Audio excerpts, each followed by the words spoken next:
पश्चिम बंगाल, तमिलनाडु, असम और केरल के साथ केंद्र शासित प्रदेश पुडुचेरी में सियासी गहमागहमी के बीच आज चुनाव आयोग विधानसभा चुनाव को लेकर कोई बड़ा ऐलान कर सकता है।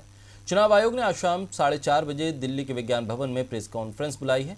तो क्या बड़ा ऐलान करने वाला है चुनाव आयोग, देखिए हमारी इस खास रिपोर्ट में। देश के 4 राज्य पश्चिम बंगाल, तमिलनाडु, असम और केरल के साथ केंद्र शासित प्रदेश पुडुचेरी के लिए विधानसभा चुनाव का ऐलान आज हो सकता है। चुनाव आयोग ने दिल्ली के विज्ञान भवन में आज शाम 4:30 बजे प्रेस कॉन्फ्रेंस बुलाई है।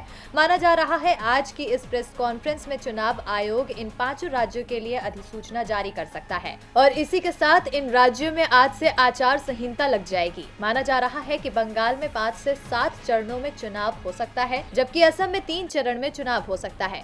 वहीं तमिलनाडु में चुनाव आयोग 2 चरण में चुनाव करा सकता है। इसके साथ ही केरल और पुडुचेरी में एक ही चरण में चुनाव कराने की संभावना जताई जा रही है, जबकि वोटों की गिनती इन सभी राज्यों में एक साथ होगी। माना जा रहा है 1 मई से पहले इन सभी 5 राज्यों में विधानसभा गठन की प्रक्रिया पूरी कर ली जाएगी। आपको बता दें कि 4 मई से देश में बोर्ड की परीक्षाएं शुरू हो रही है। इसी कारण चुनाव आयोग 5 राज्यों में 1 मई से पहले चुनावी प्रक्रिया संपन्न करा सकता है।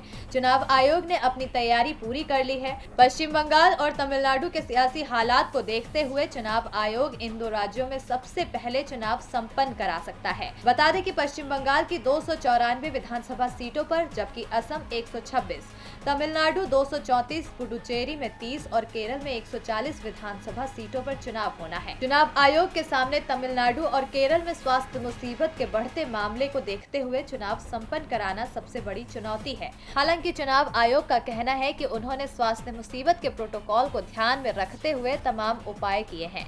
इसके साथ ही सुरक्षा बलों का पूरा बंदोबस्त कर लिया गया है। डीबी लाइव की रिपोर्ट।